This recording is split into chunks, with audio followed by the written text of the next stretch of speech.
சீன நிறுவனத்தின் கோரிக்கையை நிராகரித்த இலங்கையின் அரசு நிறுவனம். பிள்ளையானால் ஈஸ்டர் தாக்குதல்கள் குறித்த பல முக்கிய தகவல்கள் அம்பலம். சர்ச்சைக்குள்ளாகும் அனுர அரசு. நாடாளுமன்றில் அடாவடித்தனம் செய்யும் அமைச்சர். அமெரிக்க உயரதிகாரியை சந்திக்க உள்ள இலங்கை குழு. இலங்கைக்கு அதிர்ச்சி கொடுத்த அமெரிக்கா. வரியில் ஏற்பட்டுள்ள அதிகரிப்பு. ஜனாதிபதி அனுரகுமாரவுக்கு எதிராக இரண்டாவது முறைப்பாடு.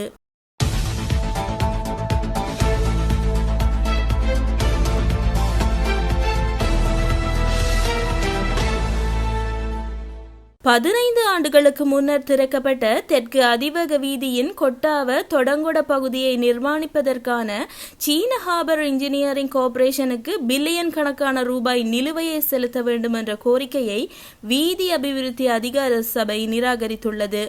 2011 திறக்கப்பட்ட 35 கிலோமீட்டர் நீளமான இந்த வீதி பகுதிக்கு செலுத்தப்படாத பணம் என்று வலியுறுத்தும் 7.91 பில்லியனுக்கான கோரிக்கை கடிதத்தை சீன நிறுவனம் வீதி அபிவிருத்தி அதிகார சபைக்கு அனுப்பியுள்ளது. அத்துடன் பணம் செலுத்துவதற்கான காலக்கெடு 2025 மார்ச் 31 வரை வழங்கப்பட்டிருந்தது. இருப்பினும் நிலுவைத் தொகை எதுவும் இல்லை என்ற அடிப்படையில் கோரிக்கையை நிராகரித்து வீதி அபிவிருத்தி அதிகார சபையின் இயக்குனர் குறித்த சீன நிறுவனத்திற்கு பதில் அனுப்பியுள்ளார். அதே நேரம் இந்த நீடித்த சர்ச்சை குறித்து அதிகார சபை இப்போது தலைவர் அனுரகுமார திஸ்ஸநாயக்காவிடம் தெரிவித்து குற்றவியல் விசாரணைக்கு அழைப்பு விடுக்கும் என எதிர்பார்க்கப்படுகிறது. குறித்த சீன நிறுவனம் நிலையான ஒப்பந்த நிர்வாக நடைமுறைகளை பின்பற்றவில்லை என்ற அடிப்படையிலேயே இந்த நிலுவை நிராகரிக்கப்பட்டுள்ளது. பிள்ளையான் எனப்படும் முன்னாள் ராஜாங்க அமைச்சர் சிவனேசதுரை சந்திரகாந்தன் மூலம் ஈஸ்டர் தாக்குதல்கள் தொடர்பான பல முக்கிய உண்மைகள் குற்றப்புலனாய்வு திணைக்களத்திற்கு தெரிய வந்துள்ளதாக கூறப்படுகிறது. தென்னிலங்கை ஊடகம் ஒன்று இதனை உறுதிப்படுத்தி செய்தி வெளியிட்டுள்ளது. கிழக்கு பல்கலைக்கழகத்தின் முன்னாள் உபவேந்தரை கடத்திய சம்பவத்தில் முன்னாள் ராஜாங்க அமைச்சர் சிவனேசதுரை சந்திரகாந்தன் கைது செய்யப்பட்டார்.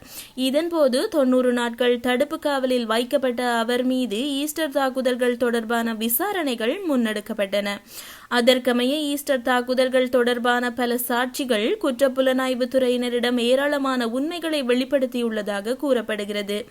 அவற்றில் குறிப்பாக ஈஸ்டர் தாக்குதல்களில் பிள்ளையானின் தொடர்பு குறித்து தகவல்கள் வெளியாகியுள்ளதாக குற்றப்புலனாய்வு துறை தெரிவித்துள்ளது. இதன்படி ஈஸ்டர் தாக்குதல்கள் குறித்த மேலும் பல சாட்சிகள் எதிர்காலத்தில் குற்றப்புலனாய்வு துறையின் முன் சாட்சியம் அளிக்க திட்டமிடப்பட்டுள்ளதாக மேலும் தெரிவிக்கப்படுகிறது. ஏப்ரல் 21 ஈஸ்டர் ஞாயிறு பயங்கரவாத தாக்குதலில் 6வது ஆண்டு நிறைவுக்கு முன்னர் தாக்குதலுக்கு காரணமானவர்கள் குறித்து கண்டறியப்படும் என தற்போதைய அரசாங்கம் தெரிவித்தது. அந்த வகையில் விசாரணைகளுக்கு மத்தியில் பல்வேறு தகவல்கள் தெரிய வந்துள்ளதாக தெரிவிக்கப்பட்டுள்ளமை குறிப்பிடத்தக்கது. அனுர அரசாங்கத்தில் உள்ள சிரேஷ்ட அமைச்சர் ஒருவருக்கு எதிராக கடுமையான குற்றச்சாட்டினை எதிர்க்கட்சிகள் முன்வைத்துள்ளன. நாடாளுமன்றத்தில் எதிர்க்கட்சியின் கோரிக்கைகளை மீறி தமது செயற்பாடுகளை தடுக்க முயற்சிப்பதாகவும் குற்றம் சாட்டப்பட்டுள்ளது. இது தொடர்பில் எதிர்க்கட்சி நாடாளுமன்ற உறுப்பினர்கள் பலர் ஜனாதிபதி அனுரகுமார திஸ்ஸநாயக்காவிடம் முறைப்பாடு செய்துள்ளனர். எதிர்க்கட்சியினருக்கு அநீதியாக அமைச்சர் செயற்படுவதாகவும் வகுப்பின் மானிட்டராக தன்னை நினைத்துக் கொள்வதாகவும் ஜனாதிபதியிடம் தெரிவித்தனர். எதிர்க்கட்சியின் மூத்த நாடாளுமன்ற உறுப்பினர்களான தயாஸ்ரீ ஜெயசேகர, ஹர்ஷ் டி சில்வா மற்றும் சாணக்கியன் ராசமாணிக்கம் மற்றும் ஏனைய பலர் இந்த முறைப்பாட்டை முன்வைத்துள்ளனர். அண்மையில் ஜனாதிபதி தலைமையில் நடைபெற்ற சர்வ கட்சி கூட்டத்தின் முடிவில் இந்த விடயம் குறித்து தெரிவிக்கப்பட்டுள்ளதாக நாடாளுமன்ற உறுப்பினர் தயாஸ்ரீ ஜெயசேகர தெரிவித்துள்ளார். அமெரிக்க ஜனாதிபதி டொனால்டு டிரம்ப் அறிவித்த அதிக இறக்குமதி வரி தொடர்பில் பேச்சுவார்த்தை நடத்துவதற்காக இலங்கை குழு அமெரிக்க வர்த்தகத்துறை தலைவர் ஜெமிசன் கிரீஸை சந்திக்கும் என்று தெரிவிக்கப்பட்டுள்ளது. குறித்த சந்திப்பு எதிர்வரும் 22 அமெரிக்காவில் இடம்பெற உள்ளதாக கூறப்படுகிறது. வெளியுறவு அமைச்சகம், வர்த்தக அமைச்சகம் மற்றும் நிதி அமைச்சகத்தின் அதிகாரிகள் இந்த குழுவில் இடம்பெற்றுள்ளதாக தொழில் அமைச்சர் அனில் ஜெயந்த பெர்னாண்டோ கூறியுள்ளார். இந்த மாத தொடக்கத்தில் அமெரிக்கா பல நாடுகள் மீது கடுமையான வரிகளை அறிவித்தது. இதன்படி இலங்கைக்கு 44% வரி விதிக்கப்பட்டது. பின்னர் அந்த கட்டணங்களுக்கு 90 நாள் சலுகை காலம் அறிவிக்கப்பட்டது. இதனை அடுத்தே இலங்கை அரசாங்கம் அமெரிக்க அரசாங்கத்துடன் பேச்சுவார்த்தை நடத்தும் முனைப்பை மேற்கொண்டது. எனினும் பேச்சுவார்த்தை மேசையில் அதிக வரி விதிப்பை தவிர வேறு என்ன விடயங்கள் விவாதிக்கப்படும் என்பது தெளிவாக தெரியவில்லை. அமெரிக்க ஜனாதிபதி டொனால்ட் ட்ரம்ப் இலங்கை மீது விதித்த இறக்குமதி வரியை நடைமுறைப்படுத்தும் காலப்பகுதி 3 மாதங்களுக்கு ஒத்திவைக்கப்பட்டுள்ளது. இலங்கையின் பொருட்களுக்கான இறக்குமதி வரியாக 44% விதிப்பதாக தெரிவிக்கப்பட்டாலும் அது 54% என்று சுட்டிக்காட்டப்படுகிறது.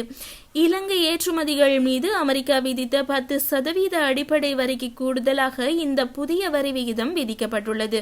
இதன் மூலம் மொத்த வரி விகிதம் 54% உயர்ந்துள்ளது. இந்த உயர் வரி விகிதத்தில் நாட்டில் பல ஏற்றுமதி துறைகளுக்கு, குறிப்பாக ஆடை தொழில்துறைக்கு கடுமையான பாதிப்பை ஏற்படுத்தும். இவ்வாறான நிலையில் பொருளாதார நெருக்கடியில் சிக்கியுள்ள இலங்கை அதிலிருந்து மீண்டு வரும் வகையில் வரி நிவாரணம் அளிக்குமாறு இலங்கை அமெரிக்காவிடம் கோரிக்கை விடுத்துள்ளது.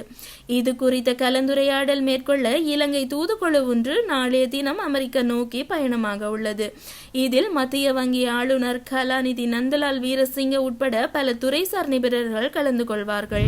ஜனாதிபதி அனுரகுமார திசாநாயக்கவுக்கு எதிராக 2வது முறைப்பாட்டை இலங்கையின் தேசிய தேர்தல் ஆணையகம் பெற்றுள்ளது. தேர்தல் கண்காணிப்பு அமைப்பான தேர்தல் வன்முறை கண்காணிப்பு மையம் தனது முதல் முறைப்பாட்டை கடந்த வெள்ளிக்கிழமை சமர்ப்பித்தது. 2025 மார்ச் 29 திசுமகராமாவிலும் மற்றும் மார்ச் 31 புத்தளத்திலும் ஜனாதிபதி திசாநாயக்க ஆற்றிய உரைகளை CMAV என்ற தேர்தல் வன்முறை கண்காணிப்பு மையம் மேற்கோள் காட்டியுள்ளது.